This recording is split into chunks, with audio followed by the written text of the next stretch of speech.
Every jungler wants to know how to snowball, every jungler wants to 1v9 carry every game. But in this jungle guide, we're gonna have a look at why most of you junglers actually end up losing 1 games. And this can vary drastically from elo to elo. You can have a really big comeback, you can lose a close game, you can win a close game and just squeak by. But Iron wanted me on the Discord to investigate this or just give a few tips related to it. So you should leave this video with a greater understanding of why you end up losing games you think you've won, and you'll know exactly why. And once you can fix it because you know why, you will just win more, which means you'll climb more, which means you'll feel better about your life in general. So if you want your own coaching, one-on-one, don't forget Patreon has your signups as well as coaching VODs and infographics. And of course, liking and subscribing really does help push the videos, but please comment below what rank you are currently and what you hope to get to by the end of the season. Let's see if we can do it together. Okay, let's start off with a high elo example just to show you what I'm talking about, because a lot of people on the gameplay channel say, well, what could the enemy jungler have done to perhaps stop the enemy snowballing, or to come back in a losing game state, or to prevent the throw? All these kinds of hypotheticals, and really on a one-on-one basis is the best way to cover that, but we can look at some generalities that will help you out.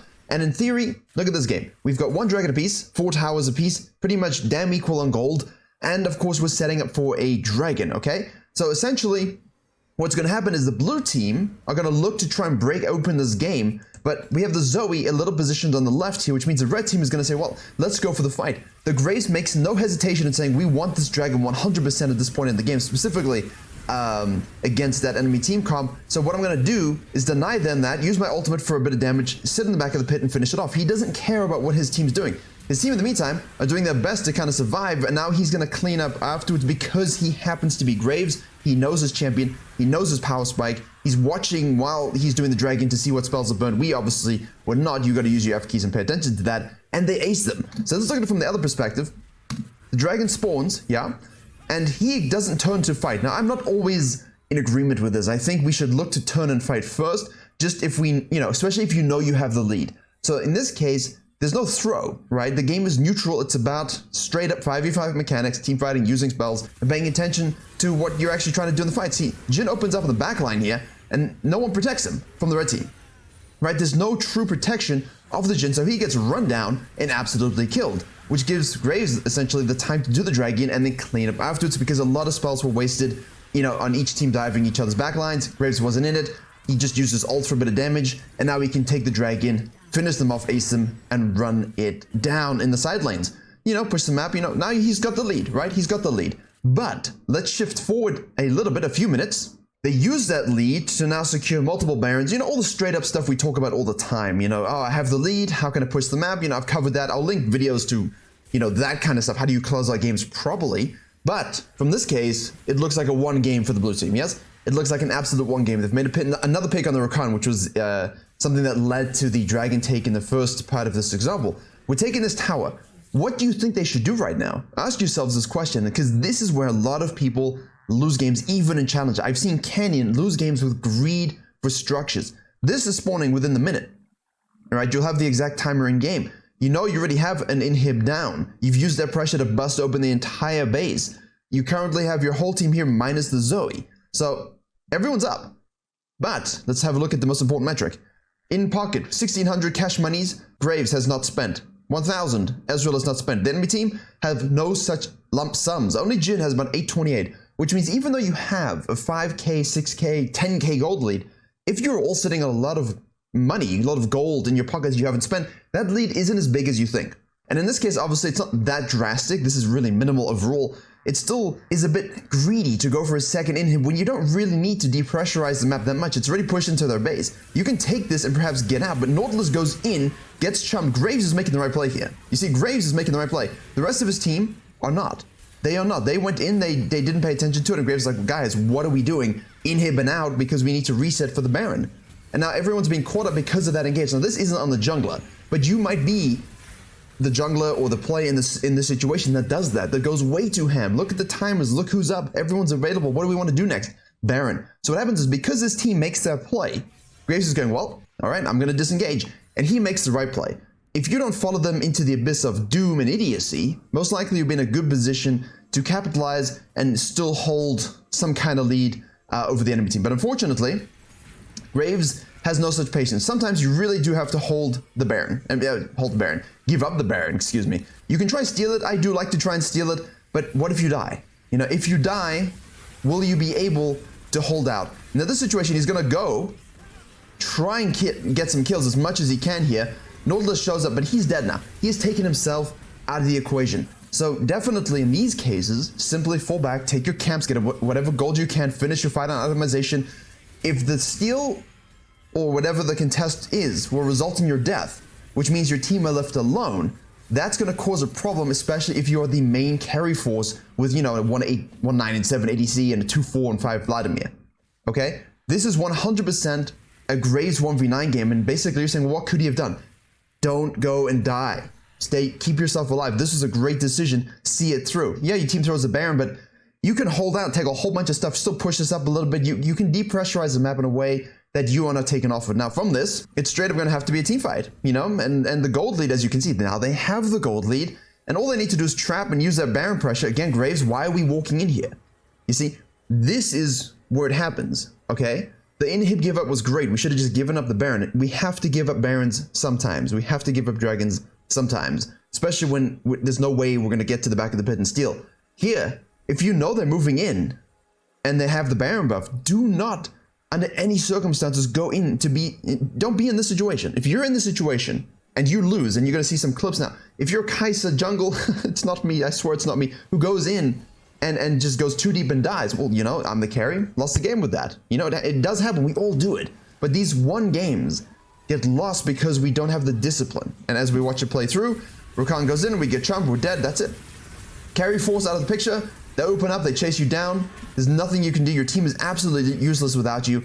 Then the first core example, obviously for most of you, Platinum is good because it can apply to Diamonds, and obviously it can apply to lower elo as well. And we do have that whole, you know, we're winning the game and we make that one mistake and that costs us. We all know this, and we just saw it with the Graves, yes?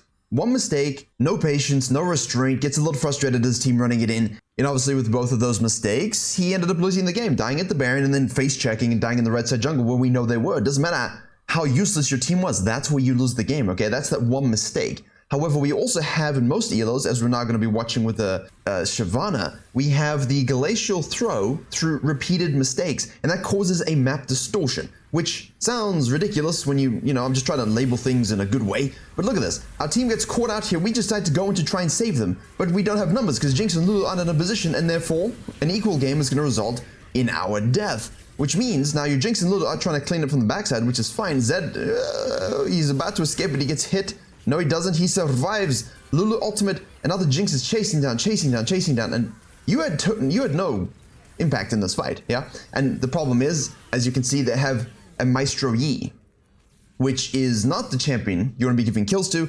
It's not the champion you want to be allowing a triple kill to in this phase of the game. And what you're going to see now, a little bit of clips of the enemy jungler and obviously the Shyvana just running into fights that they shouldn't be taking. Why are we ulting into these fights where we don't have numbers? Why are we not paying attention to the map? Why are we just chasing these kills and these desperate plays when we don't have to? But a one game it still could be because obviously it's Platinum, okay? So let's look at an example of where this game ceased to be won and what caused it. It's right here, as you'll see it in the gold graph, around the 25-minute mark. The Shyvana's going for the Krugs, and you have to look at the map as it is. What do you see at this point, right? Baron, you know, there's no dragons, Jinx is in the mid lane, and all of a sudden the Lulu traps, or goes to ward, okay, the Yi traps, excuse me, and goes in on the Lulu. And of course the Yi is this fed, it doesn't really matter at this point. You see this? Look at this. This champion is disgusting. Now, if you're the Shyvana and you see this, you've got two decisions to make, right? All of a sudden, you've got to look at the minimap. You have to be able to do that. You see, right, two people on the bottom lane. You've got your Kai'Sa and your Nautilus pushing this tier 2. You've got Riven doing Riven things. You've got Jinx rotating to hold it. Two of your teammates are dead. I think if you can 100% kill this person, you do so. All right, obviously, because then you can reset, help your Jinx, your Riven can come, you can deal with the Nautilus and the Kai'Sa. You've withstood this randomness, and you come out ahead. But the one games are lost not only through these glacial throw moments, you know, over the course of 10 minutes, as you would have seen some clips earlier, where you just keep dying for no particular reason, where you just keep taking fights and then taking yourself off the map. What happens is you also need a mechanical moment. So we go in here, we see, we ult, we just straight up miss the ult, which is unfortunate because we needed to hit it, okay? And immediately, as soon as you're gonna go fisting with a Mercy, what button should we be pressing, ladies and gentlemen? This one. Immediately smite this dude so that you can actually just start whacking him, because you've got the good Shyvana build, you know, you've got the good tech with Anathema's Chain as well. Let's just keep it, even though you missed the ult, hold your E, which is good, and then just spin it up. But with the Red Smite immediately, he dies. With the Red Smite immediately, he dies, you live, back to base, we can hold this. We live to fight another day. Alright, and he's off the map. And because he's off the map, if you're able to do that and kill them, and all of a sudden push all these waves out, you're just in a better position. So the throws, for no particular reason, yeah, it's a bit annoying when that happens, but you really have to look at the map, and that's a macro strategy, and I will link a macro strategy video in the description so you can see what you should be doing in the, you know, to make good plays and not these bad plays. So what I'm talking about is when you make an over-aggressive play, alright, you have the lead, you're trying to push the map, you go here, right, as blue side jungle, you go here, and then you die.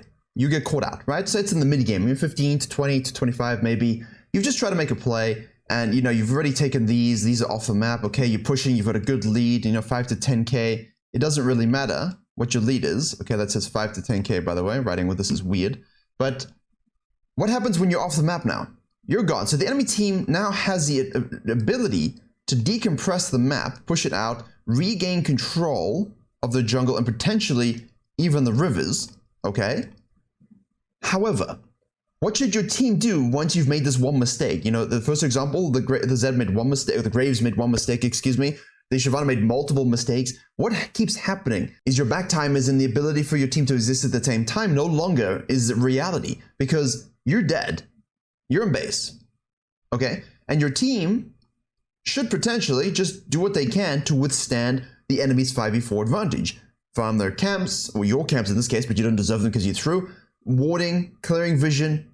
If they can make a pick versus 1 or 2, do so, but don't fight it out. Wait for you to respawn so you can join them, and now you can keep using the lead you have, which isn't totally gone from that one death, to actually 5v5, use your advantage, push the map, and eventually get to the Nexus. The issue is, your team are a bunch of walnuts. Your team are baseful mammals just after the Crustaceous and the Asteroid. They do not understand that they need to wait for you.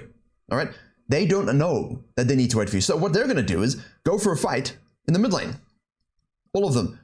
Chaos. Absolute chaos on the map. Results in your whole team being in base, and now you're on the map by yourself. And what a lot of platinum players do, diamond players do, lower elo players do, is their whole team is in the base because they threw originally, which forced them to fight and they die. Now the enemy team decides, hey, we're going to do the Baron.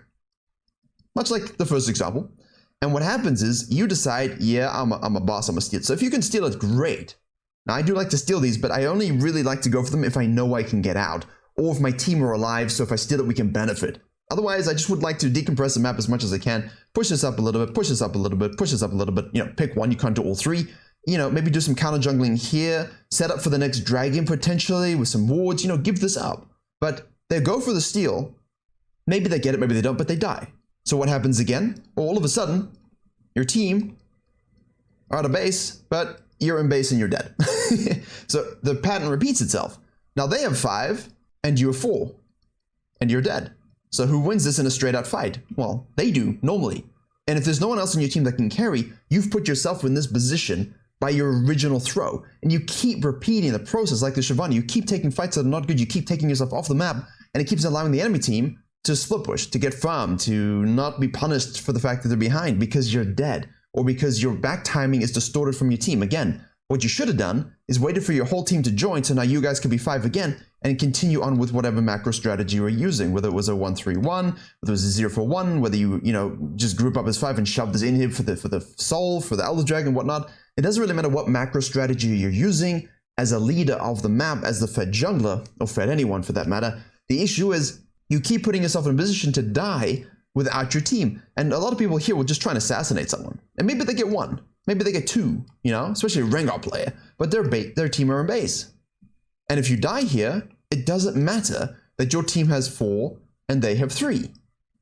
You think that's a 3? Do you think that your team was necessarily going to win? Sometimes you have someone so useless, it's like it's a 3v3 even though there's 4. And they might not do what needs to be done to push the lead. So you essentially, your gold graph ends up being something where you get this huge lead, you know, over time. You die, your team, you kind of keep it up, but then you die again, and then your team dies. And all of a sudden it swaps over to the enemy team having the lead, You're like, well, what's happening? And it just keeps repeating the process. So if your gold graphs look like this, that's why.